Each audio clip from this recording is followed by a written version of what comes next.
Hey, good day, everybody. Welcome back to Rocky Mountain Readings, where we're reading the wonderful book Sefer Halkkarim, which teaches us the base philosophy behind the fundamentals of Judaism. And yesterday we got into more details on prophecy and the gradations and what differentiated, say, Moses from Isaiah. Very, very interesting points. But today we're on book 3, chapter 22. So let's just jump right into it. Yeah. Hopefully you're enjoying. Make sure you like the video and feel free to share it in social media. The Torah, which we have today and which has been handed down to us by unbroken tradition from father to son, is the same that was given to Moses on Sinai, without any change. It could not have received change in the time of the first temple, when the priests and the teachers were in the temple and the Torah was well known to everybody. And though there were among them kings who worshipped idols, they also had prophets during their entire period until the time of the destruction, who admonished the people to observe the Torah. And as for the great alarm which Josiah felt when the priest Hilkiah found the book of the Torah in the house of the Lord, this does not signify that they had no copy of the Torah, for Jeremiah was alive then. Hello, Ashley G. So good to see you. But this reason was this: Ammon and Manasseh were worshippers of idols and offended God, so much so that our rabbis say Manasseh cut the names of God out of the Torah and substituted names of idols in their place. Accordingly, one of the priests, who feared that the king might do the same with the original copy of the Torah, which Moses wrote, if it got into his hands, hid it in the walls of the building. Later, in the days of Josiah, who returned to the Lord with all his heart, with all his soul, and with all his might, in accordance with the law of Moses, they looked for this book and could not find it.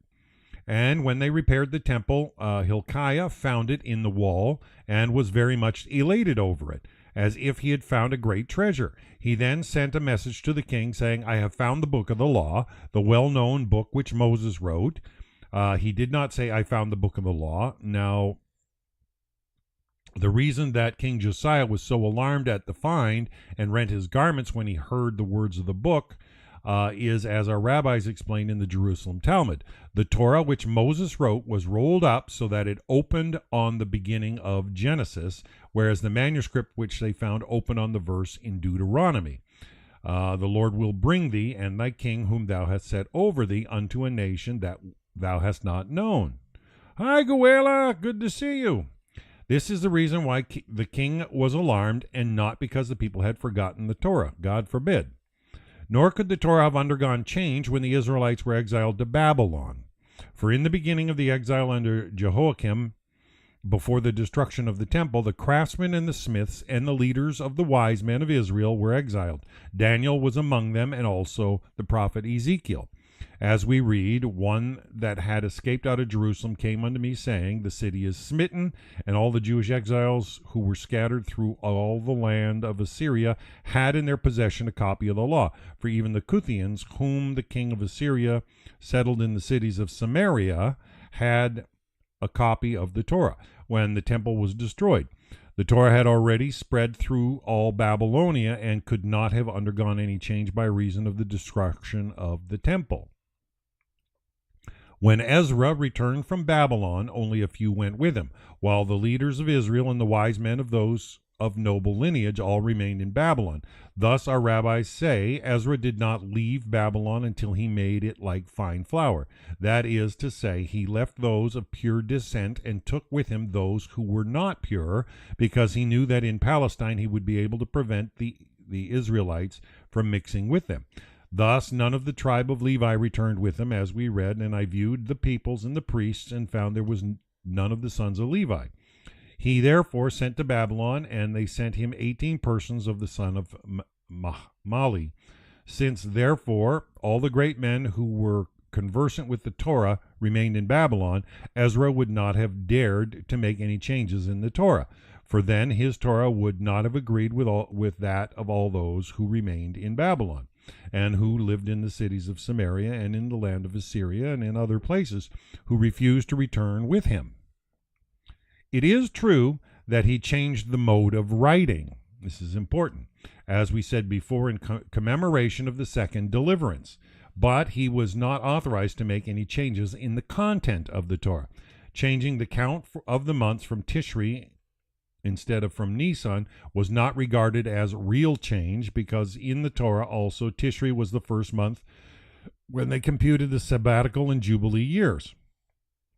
It is possible that they were told by Jeremiah, who in turn had a tradition going back through the prophets to Moses, that they should commemorate the second deliverance so long as they retained the Passover, which was in memory of the Exodus from Egypt, in its original place. But he did not change anything of the contents of the Torah. The differences in word and expression which are found in the Torah among the other nations are due to errors of translation into other languages by unskilled persons. The Jews were very careful about the letters of the Torah, the plene and the defective writings. They prided themselves on knowing the number of letters and verses. This is very important, which they recorded in the margins of their copies, calling it Masorah, a practice which other nations did not follow.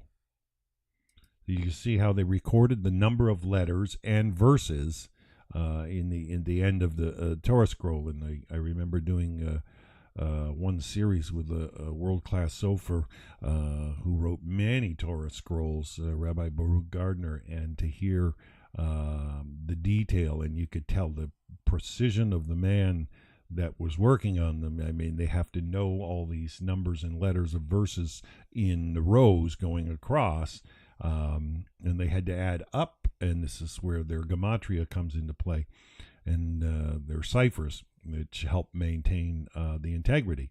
Why were they, the scribes, called Sopharim, literally counters? The term Sopharim literally means counters, because they counted all the letters of the Torah. This shows that they kept it in the form in which it was given to Moses without any change. A proof of this is that the Torah is exactly the same today without any change among all Israel, who are scattered all over the world from the extreme east to the furthest west. The rabbis speak of certain words in the Torah as being corrections of the scribes, okay? For example, in reference to the verse, "But Abraham stood yet before the Lord," they say that the reading ought to be, "The Lord stood yet before Abraham," but the expression was changed by the scribes. Also, "Let me not look upon my wretchedness," they say is a correction of the scribes for "Let me not look upon thy wretchedness," and they say the same thing about other expressions. But this does not mean that anybody changed any words in the Torah. God forbid. No one who falsifies a book would admit that he falsified it or made changes in it. How then could the rabbis say that the Sopharim or the scribes made changes? The meaning is that from the context it would seem that Moses should have said, "Let me not look upon thy wretchedness." The reason for the changed reading, "my wretchedness," is like a correction which the scribe makes out of respect to Hashem.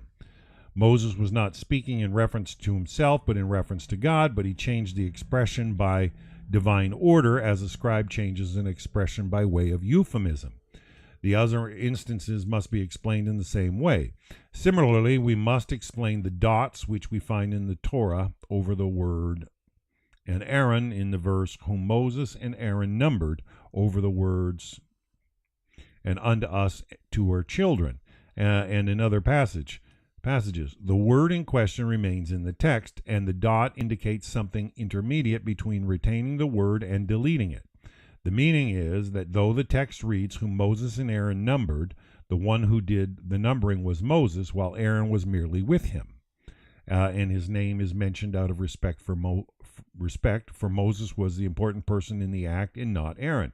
Similarly, the dots on are intended to show that though children may be obligated by parents, the obligation is not of the same degree as when the parents obligate themselves.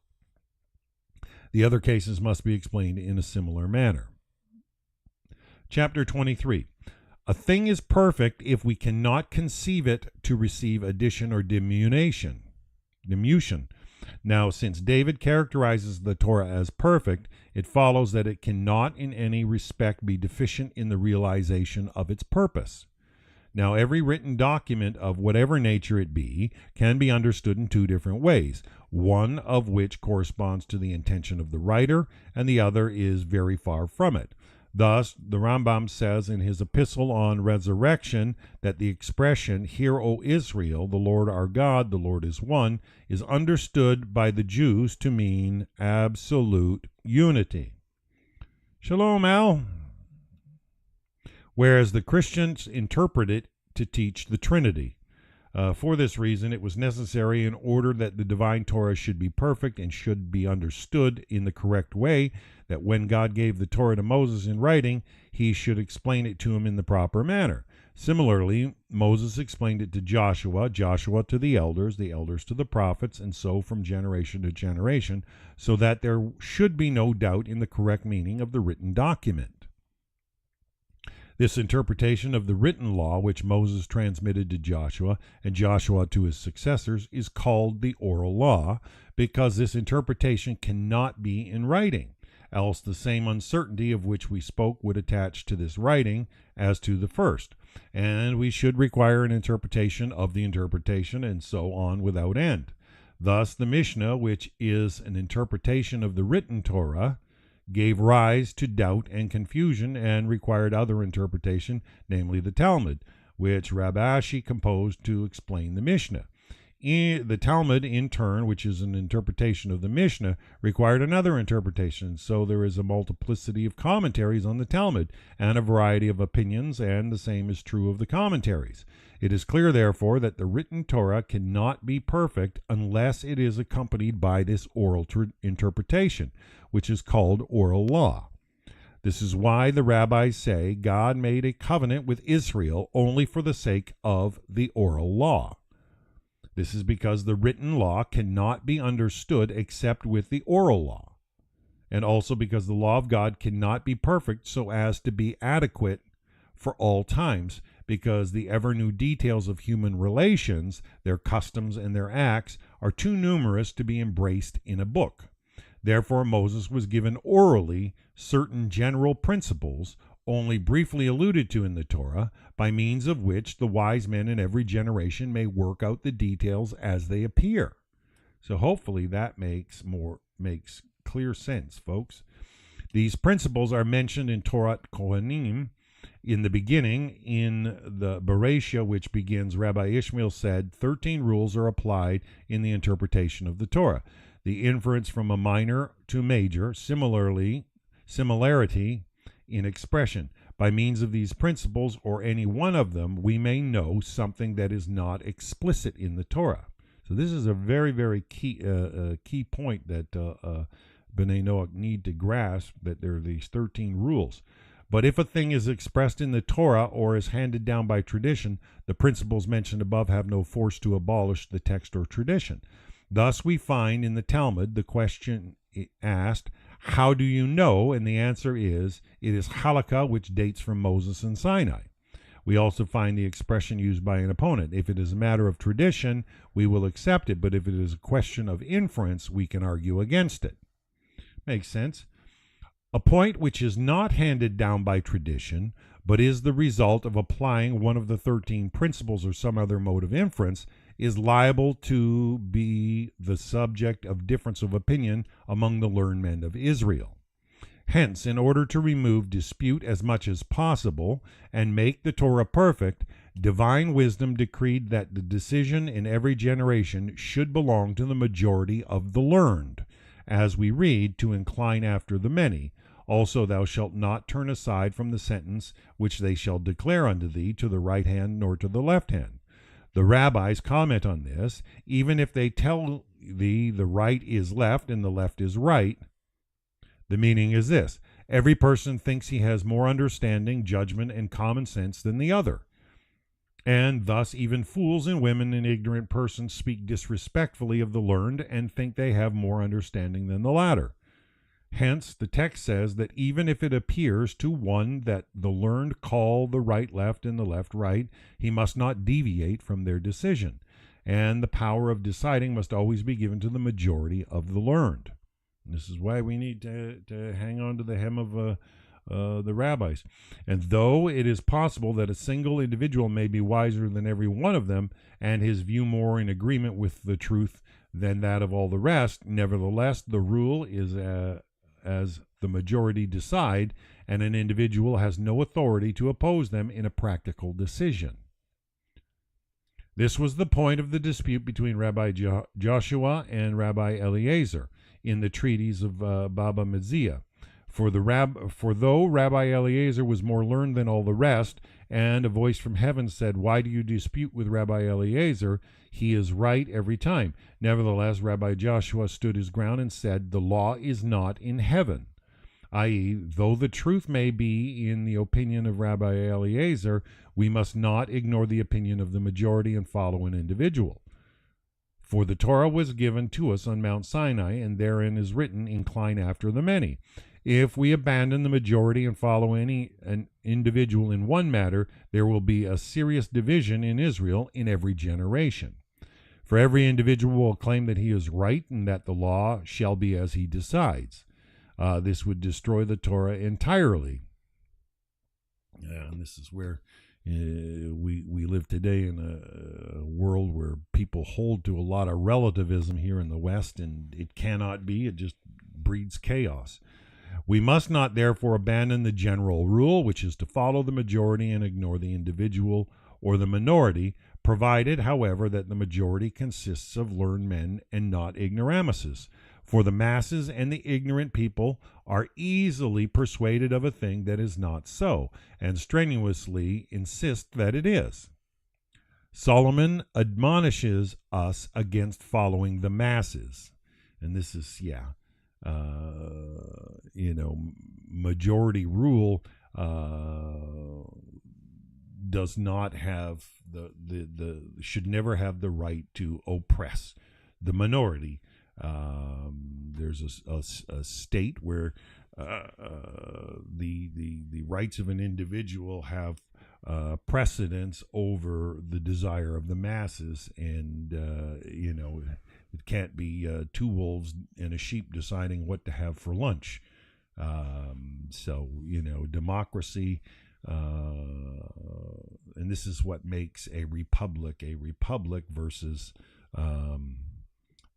just an open democracy. And open democracy inevitably will turn out to just, sway the masses, and you can't have mob rules mentality. Solomon admonishes us against following the masses, for they agree on many things which are not true. The masses do not despise a thief if he steals to satisfy his soul when he is hungry. They are agreed on this and do not condemn it, but they are wrong. But if he be found, he must restore sevenfold. He must give all the substance of his house according to the laws of the Torah, which says, "If he have nothing, then he shall be sold for his theft." Similarly, the masses are of the opinion that an adulterer does not deserve punishment, for they say he that committeth adultery with a woman lacks understanding and should be pitied, for he does not harm to himself and destroys his own soul. He does the wrong and the evil to himself, but no sensible person does injury to himself. Therefore, the common people say that he lacks understanding and should not be punished. This is the way liberals rationalize. But they are wrong, for wounds and dishonor shall he get, for jealousy is the rage of man, and he will not spare in the day of vengeance. He will not regard any ransom, neither will he rest content, though thou givest many gifts. Therefore the agreement of the masses is no argument, and they are often agreed in opposition to the truth. In the days of Ahab and Manasseh and their like, all agreed on the worship of idols except the prophets and their disciples. Therefore, the decision belongs to the majority of learned men only, for wisdom is a gift of God. Very important. For the Lord giveth wisdom. Out of his mouth comes knowledge and discernment. In this way will the Torah of the Lord be perfect in any generation and free from deficiency. Chapter 24. The divine Torah of Moses embraces in general 3 parts representing 3 different elements, namely wisdom, will, and power. The first part embraces true ideas and is called words, as we read, "These words the Lord spoke unto all your assembly." Also, and he wrote upon the tables the words of the covenant, the 10 words because of the theoretical ideas it contains, such as concerning the existence of God, divine revelation of the Torah, providence, the incorporeality of God, the creation of the world, and so on. This part comes from the influence of God's wisdom, i.e., it comes from God as wise. The second part embraces those things which are desired by God. These come from his will and show that God has will.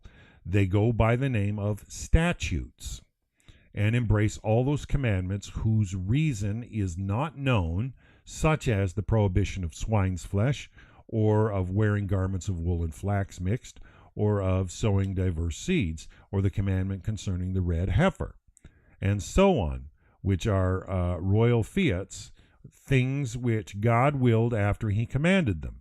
Thus, our rabbis say, what difference can it make to God whether one slaughters an animal by cutting its throat or by breaking its neck? God simply takes pleasure in having his will carried out. Similarly, in relation to the offerings, they comment on the expression, a fire offering and a sweet smell, saying, it is a pleasure to me to have my will carried out. The third part embraces the doing of right and the removing of evil in human relations. These are called judgments. So as long as you got the difference between the three there, the words, the statutes, and the judgments. Now it is clear that a conventional law cannot include the first part, namely true ideas. Okay, this is very, very important for non-Jews, nations of the world. Conventional law cannot include the first part, namely true ideas. For as we said in the book, the important principles upon which these ideas depend are still the subject of dispute, nor can it include the second part, namely the statutes or those things which God desires. For the human mind has no way of knowing in detail the things which God desires, except by means of prophetic inspiration, as we explained above. It is therefore concerned mainly with the third part, namely judgments, endeavoring as it does to remove wrong from among men and to establish right, and establishing law and justice in human relations so as to make society perfect. But when we consider the matter carefully, we shall find that even in matters of the third part, it cannot judge correctly, because it cannot determine accurately what is right or just in every case. This is important, and this is why, like, our courts here in Canada rely on precedents. For what human knowledge can determine how much a thief shall pay, whether double or triple or 4 times or 7 times? Some legislators provide that a thief be put to death, whether he stole much or little. But this is against human reason. For why should a man be put to death for stealing money, even if he has done it repeatedly? For this reason is divine. Torah undertook to fix different penalties for the stealing of money. Thus, one who refuses to return a deposit and the like, which is a light kind of theft, must pay double. He who steals a sheep must pay 4 sheep for one. If he steals an ox, he must pay 5 oxen, because the damage he caused to the owner in the loss of the ox's work makes the crime greater than that of stealing a sheep. Do you see the logic behind that? The reason he has to pay 4-fold when he steals a sheep is because there is more damage caused to the owner than in stealing other chattel. The loss of milk, the wool, and the young, and in all these cases, if he have nothing, then he shall be sold for his theft. This is just law and true equality, that a person who causes loss to his neighbor must make compensation, and if he has no money to give, he should be sold for his theft, so that compensation should be made from his body if necessary. But that a person should be put to death for the theft of property is not true justice, except when he steals a human being. Thus, if a man be found stealing any of his brethren of the children of Israel, then that thief shall die, but no one else. A conventional law, therefore, is not able to determine what is justice and true equality in the greater part of the matters with which it deals. It was necessary, therefore, that the divine Torah, in addition to the first two parts, should also embrace the judgments, in order to show that no man is able to determine true justice and decide a case correctly, except God alone. Accordingly, the Torah is divided into these three parts in order to show God's wisdom and power, as we said before. This is expressed by the psalmist, who praises God because he bestows certain things which show that he is wise, possessed of a will, and powerful, by adding that God is gracious and gives of his accord to Israel these three parts: words, statutes, and judgments, which also show that he is wise, possessed of will, and powerful. Hence he says, "For it is good to sing praises unto our God, for it is pleasant, and praise is comely," i.e., it is pleasant and good and becoming to exalt and praise him about all the things which come from his wisdom and his will and his power, and which show his providence. He begins therefore with, "The Lord doth build up Jerusalem, he gathers together the dispersed of Israel." This shows that he has will, like a king who builds a country according to his will and admits into any people he likes, seeing that no one can prevent him, since he is greater than all those over whom he rules, and hence can do as he pleases. Then he says, "Who healeth the broken in heart, and bindeth up their wounds." This indicates God's power. If the heart is broken, that is, if its parts are severed, there is no natural cure for it, as we are told by medical writers. Any other members, if broken, can be cured. Therefore, the psalmist attributes to the Lord the cure of a broken heart, in which the parts are severed, though it cannot be cured in the ordinary way. This shows his great power in delivering the oppressed from the oppressor. As David says, "The Lord is nigh unto them that are of a broken heart, and saves such as are of a contrite spirit." The meaning is that just as God cures the brokenhearted who could not recover if left to nature, so he saves those of a crushed spirit who cannot be saved in a natural way. As Solomon says, "The spirit of man will sustain his infirmity, but a broken spirit who can bear?" The meaning is, if a man is sick and the animal spirit is strong, he can sustain the infirmity. But if the spirit is sick and broken, who can bear it? That is, who can sustain it? For by nature it cannot get well. Then he says, "He counteth the number of the stars, he giveth them all their names." This shows God's wisdom. Then he adds, "Great is our Lord and mighty in power, his understanding is infinite," alluding to all three attributes. Great is our Lord refers to his will, meaning that God is great enough to do what he wills without anyone preventing him. Corresponding to "the Lord doth build up Jerusalem," mighty in power refers to his ability to heal the brokenhearted. Corresponding to "who healeth the broken in heart," his understanding is infinite, alludes to his wisdom, in that he knows the number of the stars and the powers of each, as well as the composition of their powers with one another, corresponding to "he counteth the number of stars." The meaning is, since his wisdom is infinite, he can embrace the infinite much more so than the number of the stars, which is necessarily finite, as there cannot be an infinite number of bodies, but by reason of the immense quantity of their powers, when they are combined together, he attributes the knowledge of their number and the immense quantity of their powers when combined to infinite wisdom. The statement of the naturalists that the number of the stars is known and that it amounts to 1122, there's some archaic thought, has reference to the visible stars only. The stars which are not visible to us are very, very many, as we find in the Bible. "Behold, ye are this day as the stars of heaven for multitude." And in other passages besides, we see only a few of them because of the feebleness of our vision. But we must not say that what we cannot see does not exist. The bat does not see light of the sun, but that is not proof that it does not exist. The psalmist proves God's wisdom from the fact that he counts the number of the stars, in order to indicate how immensely great is the result when their powers are combined, and yet they are subject to him. and he can annul their prognostications as his wisdom decrees. He giveth them all their names, like a master who calls his servant to do his will. The sequel of the psalm contains the same idea, alluding to God's wisdom, will, and power. The Lord upholdeth the humble, refers to his power, who covereth the heaven with the clouds, denotes God's wisdom. Thus Elihu cited the wonders of the rain as proof of God's wisdom. He delighteth not in the strength of the horse, alludes to his will, and the meaning is that his will is not in favor of horsemen or of men of stature and strong arm. But the Lord takes pleasure in them that fear him, in those that wait for his mercy. For God saves not with valor and strength. Glorify the Lord, O Jerusalem, corresponds to the Lord doth build up Jerusalem, denoting his will.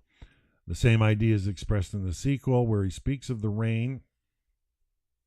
Forgive me, I'm going to sneeze.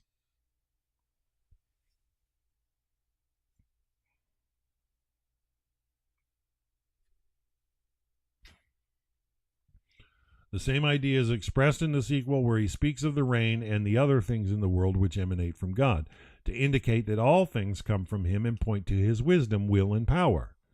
Hence, he says at the end of the psalm, he declareth his word unto Jacob, his statutes and his judgments unto Israel, to indicate that these three parts which the Torah embraces, namely words, statutes, and judgments, also show that he is wise, has will, and has power, as we said before, and that he should be praised because he bestows these three parts upon the entire people. This is why he calls them his words, his statutes, and his judgments. He hath not dealt so with any nation, makes plain the great kindness which God showed to Israel, in that he gave them words, statutes, and judgments, by which they should guide themselves in order to acquire their human perfection, a thing which he has not done to any other nation, and even the judgments with which conventional law is concerned and which it determines, the other nations have not known them, for their knowledge was not sufficient to determine true justice and equality, as we explained before. Hence he says, and as for his ordinances, they have not known them. He ends up with the word hallelujah, praise you the Lord, to indicate that it is fitting to praise the Lord for the extraordinary kindness he showed Israel by providing for them in so wonderful a manner and bestowing upon them words and statutes and judgments emanating from his wisdom, his will, and his power, so as to realize the purpose of man. Excellent stuff. Just check on Facebook, folks.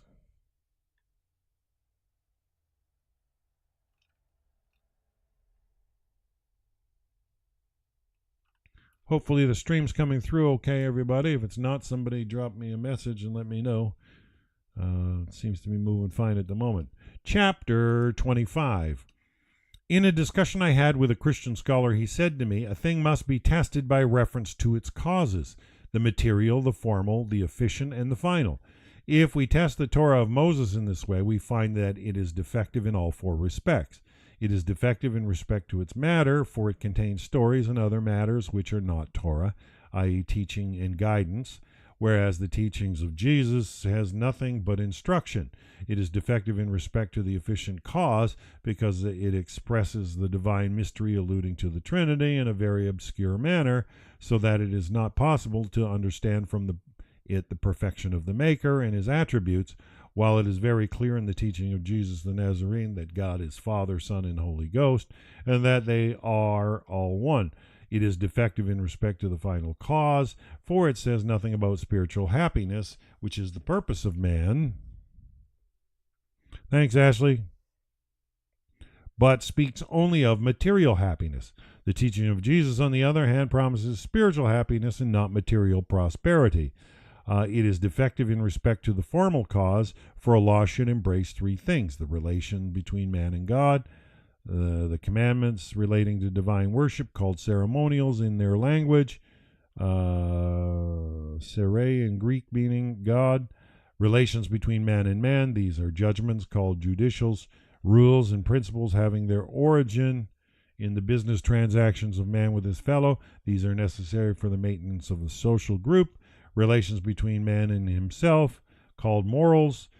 These are precepts which man follows in order to acquire a good character, such as virtuous living, humility, and so on, which develop character. Now, his opinion was that if we examine the law of Moses in respect to these three kinds of precepts, we find that it is defective in all of them. It is defective in the duties of man to God, i.e., in the ceremonial part, which prescribes the manner of divine worship, for it commands the slaughter of animals, the burning of the flesh and the fat, the sprinkling of the blood, all of which are unclean forms of worship, whereas the manner of worship prescribed in the law of Jesus is clean, consisting of bread and wine. It is also defective in the social and judicial precepts which concern human relations, for it permits interest, saying, "Unto a foreigner thou mayest lend upon interest," whereas interest is destructive of social life. Also, it prescribes that an unintentional homicide should live in exile until the death of the high priest. But this is an unequal punishment, for sometimes the period is long and sometimes it is short. Moreover, an unintentional homicide is not deserving of death, and yet the law of Moses exposes his life to the avenger of the blood, who may kill him with impunity. The result is that the intentional homicide goes free, while the unintentional loses his life. This is not so with the law of Jesus, where all depends upon the opinion of the judges. It is defective in the matter of man's duty to himself, for the law of Moses commands only right action and says nothing about purity of heart, whereas the law of Jesus commands purity of heart and thus saves a man from the judgment of Gehenna. This is the gist of the views of the Christian scholar. My answer was as follows: all these statements are untrue and are due to a lack of understanding or insight or knowledge of the ideas of the Torah. Before answering his arguments, however, I will make an introductory statement which no man of intelligence can doubt, namely that anything that is the subject of belief must be conceivable by the mind, though it may be impossible so far as nature is concerned, as we explained in the 22nd chapter of the first book. Such natural impossibilities as the dividing of the Red Sea, the turning of the rod into a serpent, and other miracles mentioned in the Torah or in the prophets can be conceived by the mind, hence we can believe that God has power to produce them. But a thing which the mind cannot conceive, for example, a thing should be and not be at the same time, or that a body should be in two places at the same time, or that one and the same number should be both odd and even, and so on. It cannot be the subject of belief, and God cannot be conceived as being able to do it, as God cannot be conceived as able to create another like him in every respect, or make a square whose diagonal is equal to its side, or make now what has happened not to have happened. For since the mind cannot conceive it, God cannot do it, as it is inherently impossible. Therefore it cannot be the subject of belief, for belief in impossible things does not give perfection to the soul. Else reason would have been given to man to no purpose, and man would have no superiority to animals, since the mind does not affect belief. Having made this preface, I will say that the opponent's statement that the law of Moses is defective in respect of its matter shows his ignorance of the law of Moses. For there is not a word and not a narrative in the law of Moses which is not essential either to inculcate an idea or moral, or to explain one of the commandments. Even the verse, "And Timnah was concubine of Eliphaz, Esau's son," serves a necessary purpose, namely to differentiate between Amalek, whose destruction is commanded in the Torah, and the other sons of Esau, concerning whom it is said, "Thou shalt not abhor an Edomite, for he is thy brother." So are all other narratives understood by the initiated, and the commentators of our Torah have explained them at length. As for the law of Jesus, we do not find that Jesus gave a law. He commanded his followers to keep the law of Moses. The Gospels are not a law, but an account of the life of Jesus, and the miracles which they say he performed are similar to those which we find were performed by the prophets, who did not give us any law. The moral instruction in the Gospels and the teaching of right conduct are expressed altogether in the form of parables and dark sayings, which is not appropriate for a law, as he explained before. For it is hard to get at the meaning of anything expressed in the form of a parable and metaphor. Yep, they always rely on abstractions, and abstractions lead to aberrant salience, because it may mean something different to you than to somebody else, but they refuse to have clear definition because it keeps their charade going. Hence, the Torah says plainly in reference to the prophecy of Moses that it was not in the form of dark sayings. For since the Torah was given through him, it was not proper that he should speak in dark sayings like the prophets of an inferior grade, a statement expressed in the form of a parable or allegory, like the prophecies of Zechariah, has not the perfection it ought to have, for it needs explanation, and may bear many different meanings. This is why Ezekiel complained, because his prophetic message took the form of parables. Ah, Lord God, they say of me, is he not a maker of parables, indicating that this was a defect. And God then spoke to him in plain words. Now it is clear that a law must represent the very highest degree of prophetic message, and for this reason the Bible praises the prophecy of Moses with, him do I speak mouth to mouth, even manifestly, and not in dark speeches. This is to distinguish law from something else prophetic. From this, it is clear that any legislative matter expressed in obscure language is defective in respect to its matter. Yep, too abstract. And we come to an opposite conclusion from that of the Christian. He also said that the Torah is defective in respect to the efficient cause because it does not describe the attributes of God. But the very opposite is the case. The Torah expressly emphasizes the dogma of the unity and incorporeality and makes clear that God cannot be apprehended. Very, very, very big point. For man shall not see me and live. It also declares that the conception we have of God comes from the qualities shown in his government of his creatures, as explained to Moses. Moses said to God, show me now thy ways, that I may know thee, to the end that I may find grace in thy sight.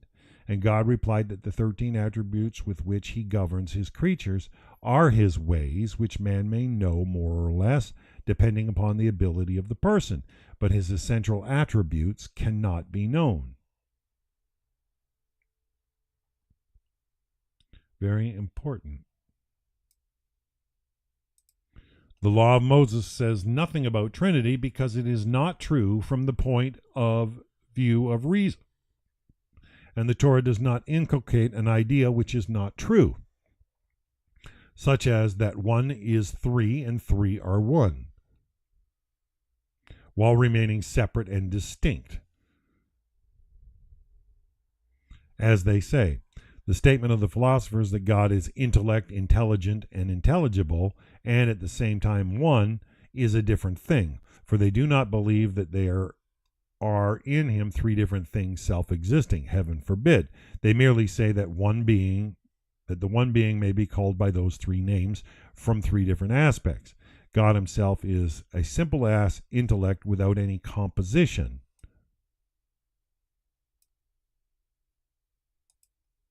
But since he is intellect, he must necessarily comprehend. Therefore he is intelligent. But he comprehends nothing except himself, for his perfection cannot depend upon another, so that the other should cause him to pass from potentiality to actuality.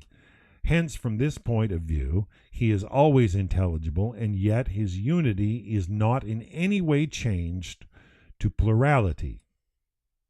Very important.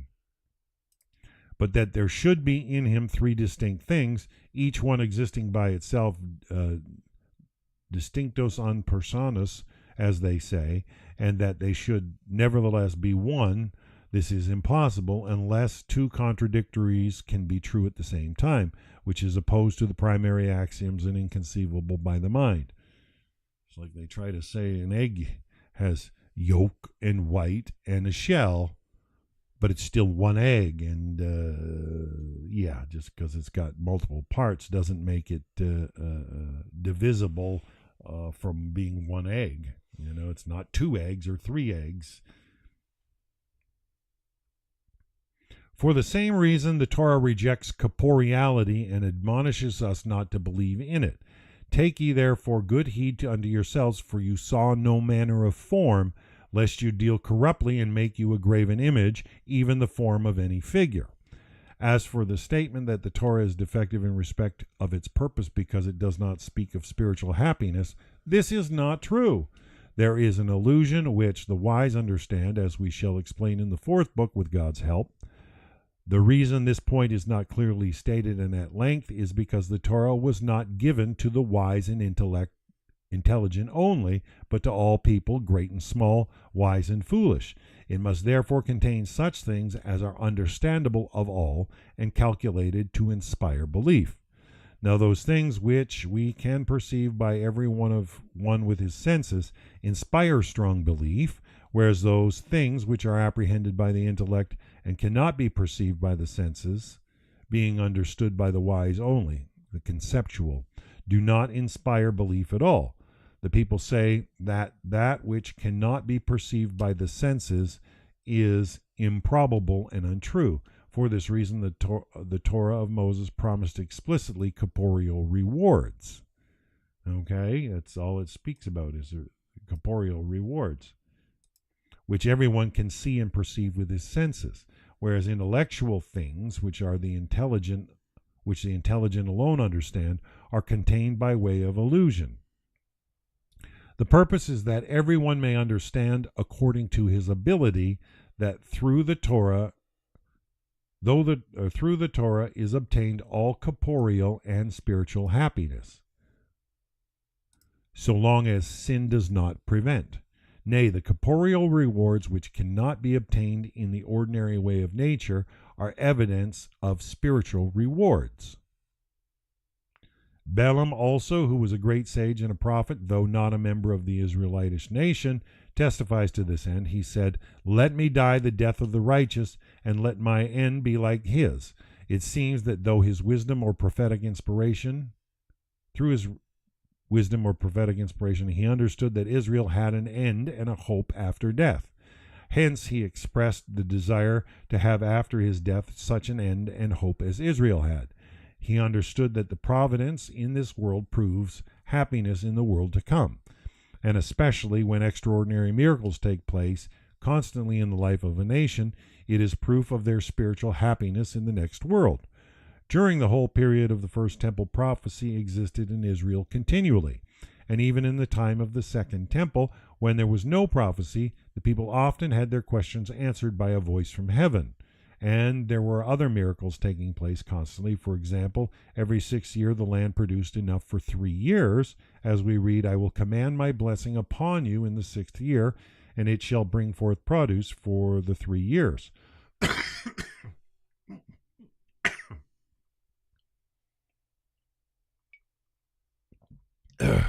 Also, in accordance with the verse,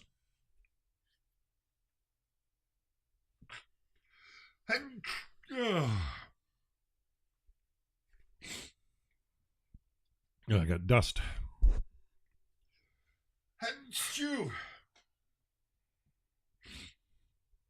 Also, in accordance with the verse, "Assemble the people, the men and the women and the little ones, and thy stranger that is within thy gates." And all Israel went up during the Feast of Tabernacles of the sabbatical year to Jerusalem to hear the Torah. And the Bible says, "Neither shall any man covet thy land when thou goest up to appear." And there were many other miracles constantly in the temple, such as are enumerated in the treatise about. In Yoma, we are told that a thread of red wool turned white every year on the Day of Atonement. And there were other miracles told there which took place continually. The Christians have no continuous miracle to prove the truth of their belief. The proof they bring from the prosperity of those who believe in their faith is no proof at all. For more than 2,000 years before the law of Moses was given, all the nations worship idols except a few rare persons, like the patriarchs and the like, And yet every one of the nations prospered in their own government and lived in quiet and tranquility. And after the law was given, too, all nations worshipped idols except Israel. And yet they were all prosperous in their own states. Surely the fact that Sennacherib and Nebuchadnezzar and Alexander were successful in ruling over Israel is no sign that their faith was better than that of Israel. Even now, the Christians maintain that the law of the Islam is positive and conventional, not divine, and yet they are successful and rule over a great part of the world. It seems clear, therefore, that the prosperity of a nation is no proof of the truth of its faith. The real proof of the truth of a faith is the continuity of miracles, such as we find in Israel when they lived in their own land. We do not find any such condition among the believers in Christianity or Islam. As for their claim about the happiness of the soul in the world to come, this is precisely the point of dispute, whether it is so or not, and what proof have they? His statement that the Torah is defective in respect to its form is absolutely untrue, for it is absolutely perfect in all three parts which, he says, the Torah embraces. Take the part which contains the commandments dealing with man's relation to God, the ceremonial commandments which concern themselves with the service of God. It is perfect, for it commands prayer, as the rabbis say in commenting on the verse, and you shall serve the Lord your God, and he will bless thy bread and thy water. The service mentioned here, they say, is prayer, as we shall also explain in the fourth book, with the help of God. The law also tells us to love God and to fear him, and thou shalt love the Lord thy God, but thou shalt fear thy God. Thou shalt fear the Lord thy God, and him shalt thou serve. He says that the offering of the sacrifices is unclean, because it consists of burning of flesh and of fat and of blood. In answer to this, we may say that if we agree with the Rambam that the institution of sacrifices was not intended for its own sake, but only as a means to keep the people away from sacrificing to idols, the objection is removed. For the purpose of the sacrifices was merely to purify their intentions. This is a very important point. The purpose of the sacrifices was merely to purify their intentions and keep them away from offering sacrifices to idols. Thus Jeremiah says, For I spoke not unto your fathers, nor commanded them in the day that I brought them out of the land of Egypt, concerning burnt offerings or sacrifices, but this I commanded them, saying, Hearken unto my voice. But even if we say that some part of the institution of sacrifices was intended for its own sake, namely to call the attention of the sinner or of man generally, that just as the sheep or other animal which he offers as a sacrifice was a living thing that sustained itself with food like himself, and now it is burned and destroyed, nothing being left of it except insofar as God has pleasure therein, so man will be destroyed in the same way, without anything being left except the works that he does, which are pleasing to God in having his will fulfilled. This being a superiority of man to the animals. This has the purpose of causing man to devote himself to doing good and that which is right in the eyes of God, in order to acquire immortality, which is the real perfection of man. Or if we say that the purpose of the sacrifices is to bring together and unite upper powers with lower, as the Kabbalists think, in any case we cannot say that the mode of worship is an improper one, since the senses testified that those things were pleasing to God. For the fire came down from heaven and consumed upon the altar the burnt offering and the fat. Fire came down for Moses in the tent of meeting, for Solomon in the temple, for David in the threshing floor of Aravna, the Jebusite, for Elijah on Mount Carmel. The Shekinah, or Holy Spirit, rested upon Israel through the offerings, and the priests foretold the future through the Urim and Thummim, as the senses testified. Nothing like this can be cited in all the offerings of the Christians. They cannot show a single continuous and public sign, well known to all, as in the sacrifices. Their statement that their offerings benefit the soul is one which is not testified to by the senses, nor proved by the intellect. The rabbis say in reference to such a situation, if one desires to lie, let him cite witnesses which are far away. Moreover, the sacrament of the bread and the wine of which they speak is not an offering at all. The bread and the wine is not an offering to their God, but as they say, it is the body of their God. For they say that it is the body of Jesus which is in heaven, and is of very great extension and magnitude, comes to the altar and clothes itself in the bread and the wine as soon as the priest has pronounced the words. And that's Catholic transubstantiation. No matter who the priest is, a good man or a bad, and the whole becomes one with the body of the Messiah who comes down from heaven instantaneously. And after the bread and the wine have been consumed, he goes up to heaven again where he was before. This takes place at every altar. Such is their idea concerning this offering. Now this belief the human mind utterly rejects and cannot accept or conceive, for it is in conflict with the first principles and with the evidence of the senses. In the first place, it demands belief in instantaneous motion from the highest heavens and the throne of glory to earth. Secondly, it requires belief in the simultaneous presence of one body in two or more different places, for the body of the Messiah is present on different altars at the same time. Thirdly, it involves the belief that the body of the Messiah goes up and down without breaking through the body of heaven, since the heavens cannot be broken through. Moreover, they say that the flesh and the blood which comes into being at the particular moment from the substance of the bread and the wine, which is finite and limited, is the very body of the Messiah who existed from eternity and does not thereby increase or diminish in quantity. This leads to belief in the interpretation of bodies. All these things not merely deny first principles, but they are in conflict with the evidence of the senses. For they say that the bread and the wine which appear to the eye are not food and do not nourish the animal or the man who eats it. But we believe that if the bread and the wine were a large quantity, they would nourish the person who consumed them and help to form his limbs or organs like any other bread and wine. Again, they say that the substance of the bread and the wine changes into the body of the Messiah, while the accidents or the properties remain just as they were without any subject. The taste and the color and the odor and the feeling and the heaviness and the lightness and the softness and the hardness which we perceive in the bread are not in the bread at all, for the matter has disappeared and become the body of the Messiah. These are things which reason cannot conceive, the mouth cannot utter, and the ear cannot hear. How then can one believe things like these, which the mind rejects and the senses contradict? Therefore, a Jew who is used to true opinions, which are not in conflict with the evidence of the senses and do not contradict the first principles, opinions found in the law of Moses, which all acknowledge to be divine, since it was revealed with great publicity in the presence of 600,000 people, can hardly force his mind to believe things which the mind cannot understand. For how can a man believe what he cannot understand or even conceive? It is especially difficult for him to believe in the things stated in the law of Jesus when he considers that the fact which they lay down as the basis of their belief, namely that Jesus was Messiah, the son of David, is uncertain. For chapter 1 of the Gospel of Matthew traces the ancestry of Joseph, the husband of Miriam, or they say her betrothed to Solomon and David, and says that he was of royal descent, whereas in the 3rd chapter of the Gospel of Luke it is said that he was not of royal descent and was descended from Nathan, the son of David.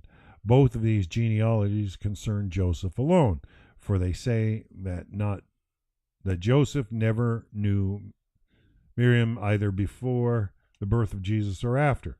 This despite the fact that in the Gospel of Matthew, the statement is made that Joseph did not know Mary until Jesus was born, which would indicate that afterwards he did. We also find in the same Gospel that Jesus had brothers, which would lead to the same result. They explain, however, that brothers mean relatives. The statement, too, that Joseph did not know Mary until she gave birth to Jesus, they explain like this: "For I will not leave thee until I have done that which I have spoken to thee of." And as we explain the passage, the scepter shall not depart from Judah, nor the ruler's staff from between his feet, until he comes to Shiloh, and until unto him shall the obedience of the people be. The meaning of which is that afterwards, too, the scepter shall not depart. If this is so, Joseph's descent does not benefit Jesus at all.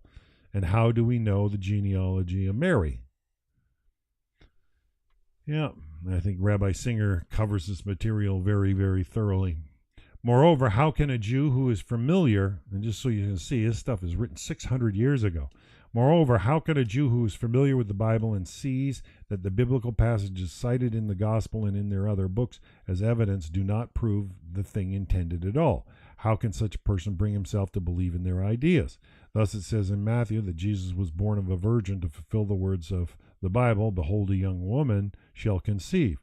But everyone who can read knows, even a child in school is aware, that this verse was said to Ahaz about 600 years before the birth of Jesus as a sign that the kingdoms of Syria and Israel would be destroyed and that the kingdom of Judah would remain under the kings of the house of David.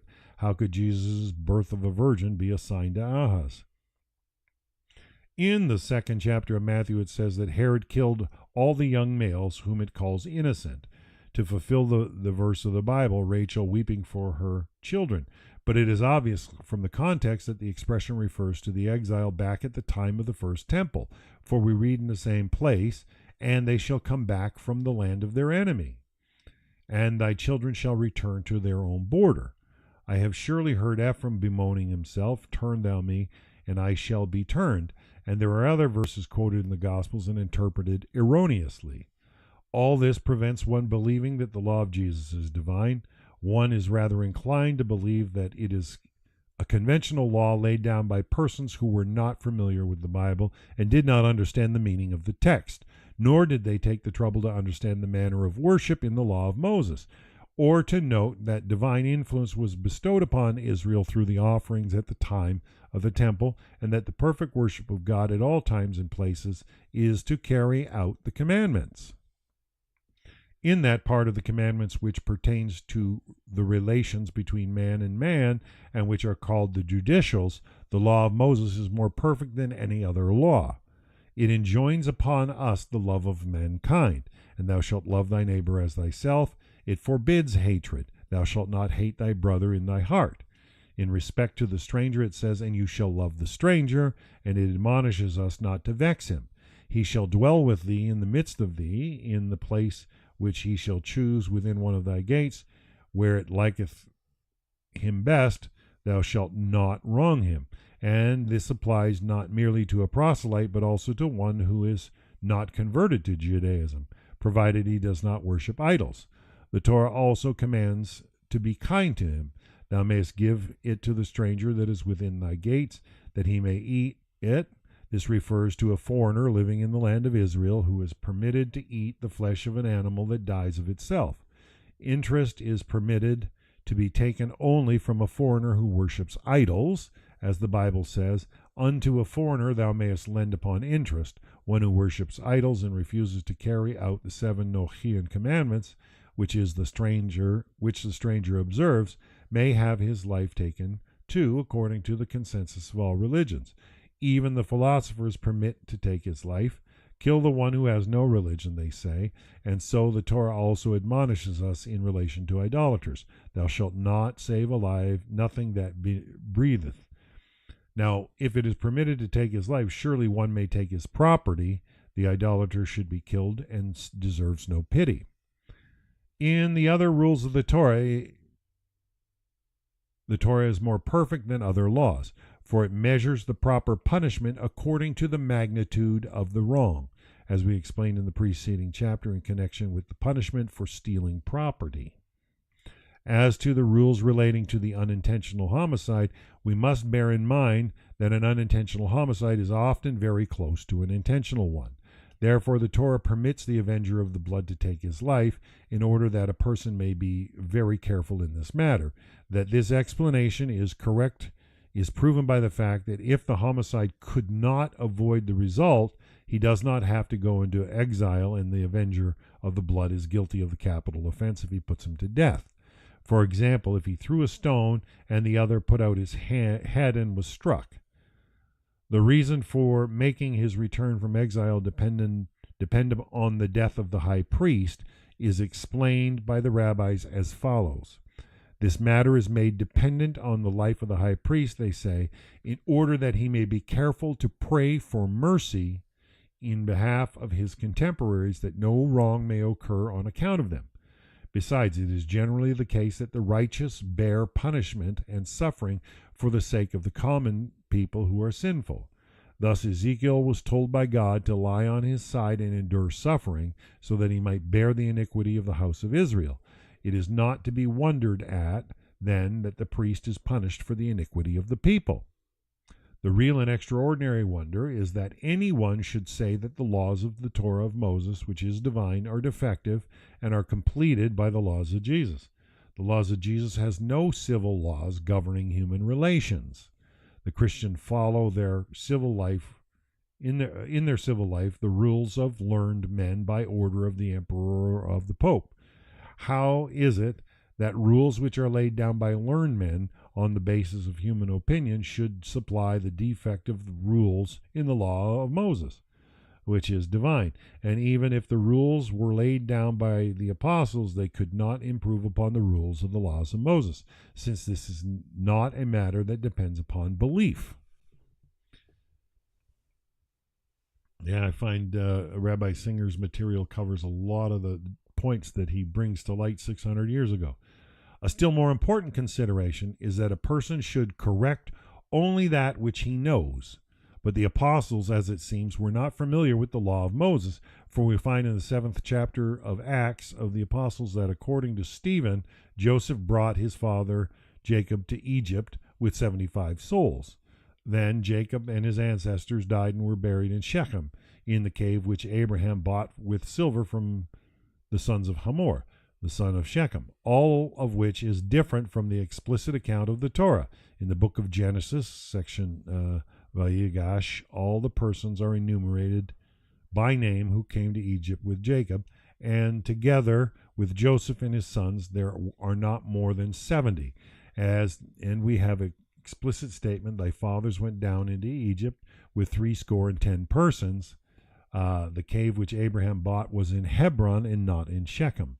And he did not buy it from the sons of Hamor, the son of Shechem, but from Ephron the Hittite, as it explicitly stated. Moreover, in the 13th chapter, Paul says that the Israelites asked Samuel for a king, and he gave them the son of Kish, a Benjaminite, who reigned for 40 years. This contradicts the text according to which he reigned only 3 or 4 years. They cannot answer these criticisms by saying that the Jews falsified the text, for the point does not affect religious belief. It seems, therefore, that they were not familiar with the words of the Torah and the prophets. But even if we suppose that, as they say, the apostles had the authority to change civil laws, who gave the authority to the Pope to change the commandment of the Sabbath, which is not one of the civil laws? The descent of the manna is valid proof that the Sabbath day is essentially holy through the power of God, and not merely for the sake of the rest, as would be the case in a conventional rule laid down by man. Therefore the Bible says, see that the Lord hath given you the Sabbath. The meaning is that as the manna came down on the 6 days of the week and not on the Sabbath, and on the 6th day it came down in double the amount, this was a sign of the essential holiness of the Sabbath day, of its divine origin. No man can abolish it, especially since it is one of the 10 Commandments. Jesus and all his disciples observed the Sabbath, and it was only about 500 years after Jesus that the Pope changed it to substituted Sunday for the Sabbath. This despite the fact that the manna was a clear sign of the essential holiness of the Sabbath day, a sign without any defect, and that the Sabbath is one of the 10 Commandments, which they admit to be free from defect. But it seems that their purpose was to destroy the law of Moses on their own account without any reason or argument, for neither Jesus nor his disciples gave any such command. It is clear, therefore, that the charge of imperfection which he makes against the true laws of the Torah of Moses is not at all sufficient to abolish them. The charge of imperfection which he brings against the third part of the Torah, namely the moral precepts, on the ground that the law of Moses prescribes only correct action, but not a pure heart, is the opposite of the truth. For do we not read, circumcise therefore the foreskin of your heart, and thou shalt love the Lord thy God with all thy heart, and thou shalt love thy neighbor as thyself. But thou shalt fear thy God, thou shalt not take vengeance, nor bear any grudge against the children of thy people, The reason it commands right action is because purity of the heart is of no less account is because purity of the heart is of no account unless practice is in agreement with it. The important thing, however, is intention. David says, "Create in me a clean heart, O God." And there are many other passages of the same kind, more than we can enumerate here. It is clear, therefore, that the law of Moses is perfect in all manner of perfection and not imperfect as the Christian thought. David made allusion to this briefly, passing the law in respect to its 4 cases. The law of the Lord is perfect, restoring the soul.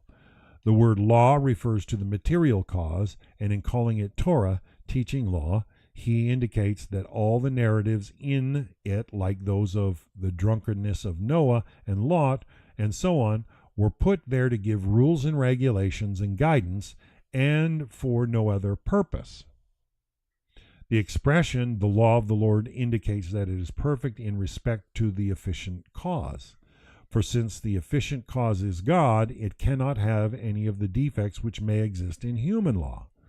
The word perfect denotes perfection in form, while the expression restoring the soul refers to perfection of purpose, namely the happiness of the soul. Restoring the soul is similar to the statement of Solomon, "And the spirit returneth unto God who gave it." Here the Christian translator Jerome erred in his translation of the word perfect, which he renders without blemish in the New Testament. He did this so as not to ascribe perfection to the Torah, in order that he might not say that it is defective and that the law of Jesus completed it. But this is a mistake. The word means perfect without any doubt. In the section dealing with the red heifer, the word occurs, and yet the text finds it necessary to add "wherein is no blemish," which shows that the word means one thing and no blemish means another. Our rabbis explain that means perfect in redness. This shows that the same word always denotes ultimate perfection in a given line. Since, therefore, the Torah has been described as perfect in form, in purpose, restoring the soul in respect to its efficient cause, who is God, and therefore perfect, and in matter, which is Torah, i.e. guidance and rule, it is clear that it is free from all defects and perfect in all manner of perfection. This concludes what we intended to explain in this chapter. Excellent stuff. Let me just check Facebook once again.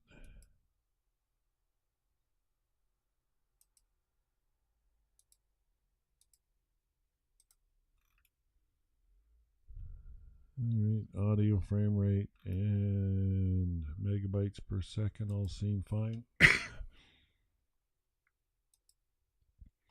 All right, chapter 26. Inasmuch as the divine law is a rule and a guide for the human race, emanating from God, it necessarily points to a bond and union between God, who is the author of the commands, and man, who is the subject of them. Hence, it is clear from this aspect that hearing a command from God necessarily proves that there is such a thing as prophetic inspiration, divine revelation, and that there is a God who is the author of the law and who exercises providence. This is especially true when one hears the first 2 commandments of the Decalogue, for they denote essentially these 3 dogmas, as we explained before.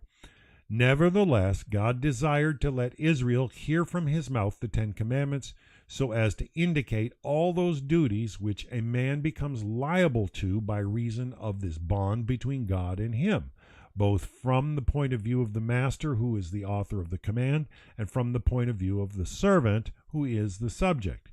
For this reason, they were expressed in 2 separate tables, to indicate that these 2 aspects are different from each other. Those 5 which have reference to God, the master, are in one table, while the 5 which concern specially man, who is the servant, are in the other table, to show that both are necessary for the attainment of human perfection. Very important.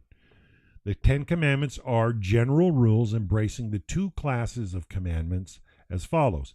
The first table contains 5 first 5 commandments, which a person is obliged to follow by reason of his acceptance of the divine being. Take the following instance. A king builds a city, then frees a body of slaves and settles them in the city, and then comes to speak to them in order to induce them to accept his lordship. Clearly, the first thing he has to tell them is that he is the master who cared for them and liberated them from bondage. This is the meaning of the first commandment in the Decalogue, I am the Lord thy God. It behooves you to accept my lordship because I made you free. Then he commands them that they shall not give the power to anyone else. Thou shalt have no other gods before me. Similarly, he commands them not to rebel and set another king over them. Thou shalt not make unto thee any graven image, nor any manner of likeness. Then it is proper to command them that they should show him honor, and not treat him with disrespect, as by swearing falsely in his name. Thou shalt not take the name of the Lord thy God in vain.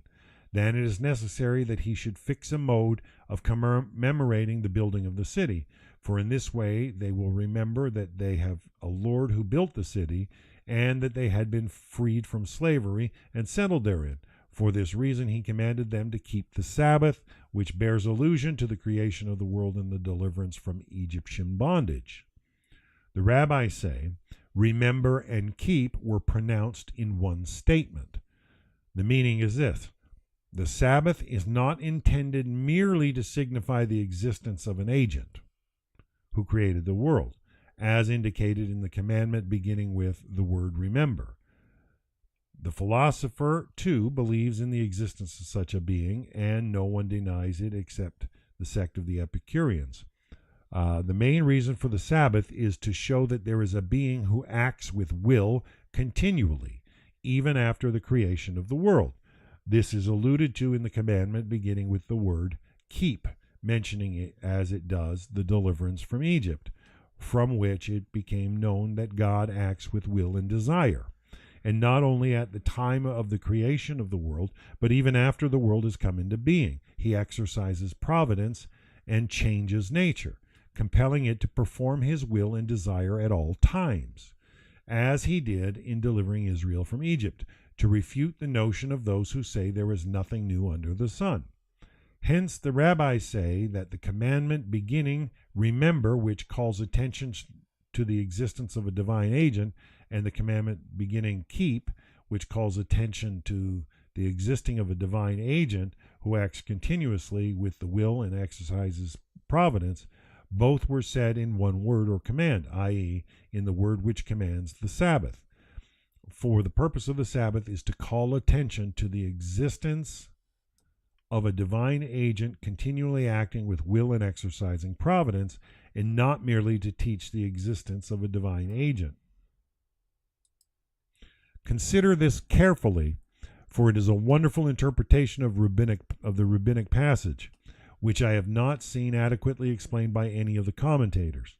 Some say that the word remember denotes a mandatory commandment, while the word keep signifies a prohibitive or negative commandment. As the rabbis say, take heed, literally, keep thyself, lest and do not, are indications of prohibitive commandments. Accordingly, the meaning of the passage in question is that the precept of the Sabbath necessarily embraces both a positive and a negative commandment. A positive commandment alluding to the creation of the world, and a negative commandment, cessation from work, as a memorial of Israel's deliverance from bondage. For as a slave cannot cease from work, cessation from work is a memorial of the deliverance from Egypt. But, according to this explanation, the version of the commandment beginning with the word remember should not contain the prohibitive to do work. And since it does contain that prohibition, what need is there of saying that remember and keep were pronounced in one commandment? Another explanation is this: rest in general would be a commemoration of the deliverance from Egypt, for a slave cannot rest. If the prescribed rest were to take place 1 day in 10, it would still be a memorial of the deliverance from Egypt. But since the command is to rest 1 day in 7, it is a memorial of the creation of the world, For in 6 days the Lord made the heaven and the earth, and on the seventh day he ceased from work and rested. Hence the rabbis say that the two versions of the Sabbath command were pronounced in one statement. This explanation, however, is not satisfactory. Why not say that the whole is a commemoration of the creation? And if the idea intended in that statement is that there are various reasons for the commandment of the Sabbath, that is, no reason for saying that the two versions were pronounced in one statement. There are many commandments which have more than one reason, and yet the rabbis did not say that they were pronounced in one statement. According to my explanation, however, the two versions had to be pronounced in one statement. The one to indicate that there is a divine agent who brought things into being, and the other to show that he is a voluntary agent, that he acts continually, and that he exercises providence. The one is not sufficient without the other.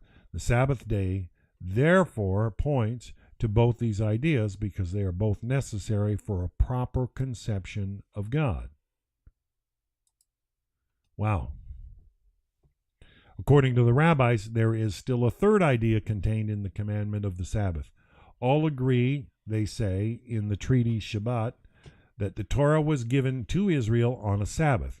If this is true, then the commandment of the Sabbath embraces three principles of religion: existence of a divine agent, providence, and revelation. And at the same time, the Sabbath commemorates the day when the king revealed himself to the city and they acknowledged his lordship. Inasmuch, however, as this latter idea is acknowledged only once a year, it was not mentioned explicitly in the Torah. We thus see that the Sabbath is obligatory and necessary for a true conception of God in the three aspects mentioned. Then comes the commandment, honor thy father and thy mother.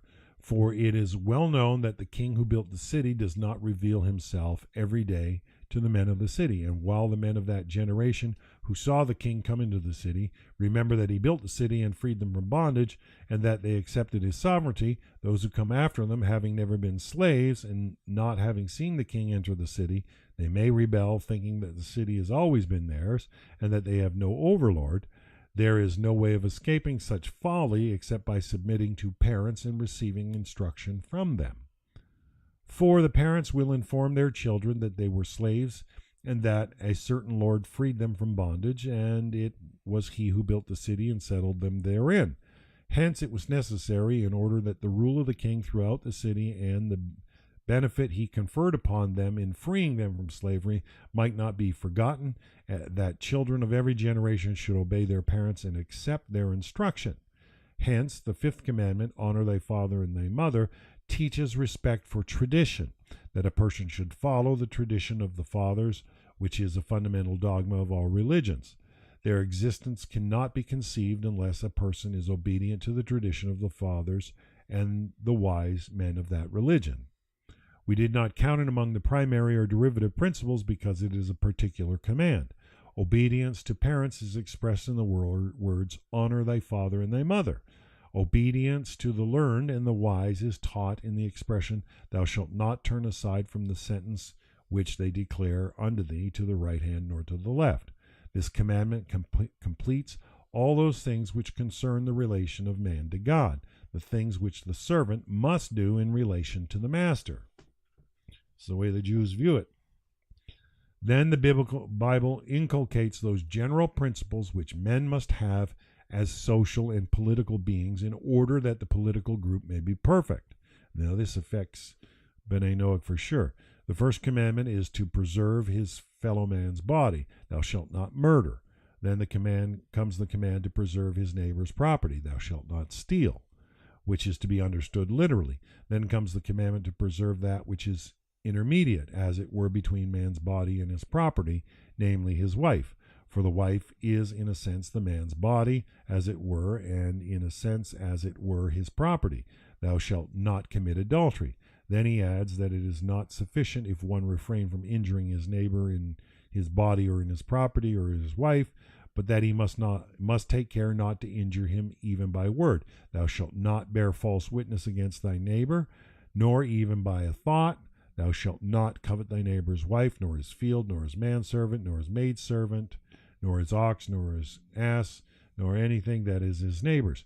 This completes the general rules which are necessary for man as being a being that must associate with others, as we said in the first book. Hence, the Ten Commandments were placed on two tables that show that though these two classes of commandments are distinct, they are necessary for human perfection. The one for the perfection of man as an individual, and the other for his perfection as being a part of the state. The first five were on the same table to show that they are also represent one special class. All commandments are included in these two classes as is seen on examination. The rabbis say in Torah Kohanim, thou shalt love thy neighbor as thyself. The Rabbi Akiva says this is a very important principle of the Torah. Ben Azai said this is the book of the generations of Adam, is a more important principle, as we explained in the 24th chapter of the first book. And you know what? I think that's probably a good place to stop for today. I hope you're enjoying this or getting some good fundamental philosophy of the fundamentals of Judaism. And if you have any questions or comments, write them down in the chat, and I'll do my best to address them. So I think we'll sign out for today, but we will be back tomorrow with more of Sefer Halkkarim. So see you tomorrow, same time, for Rocky Mountain Readings.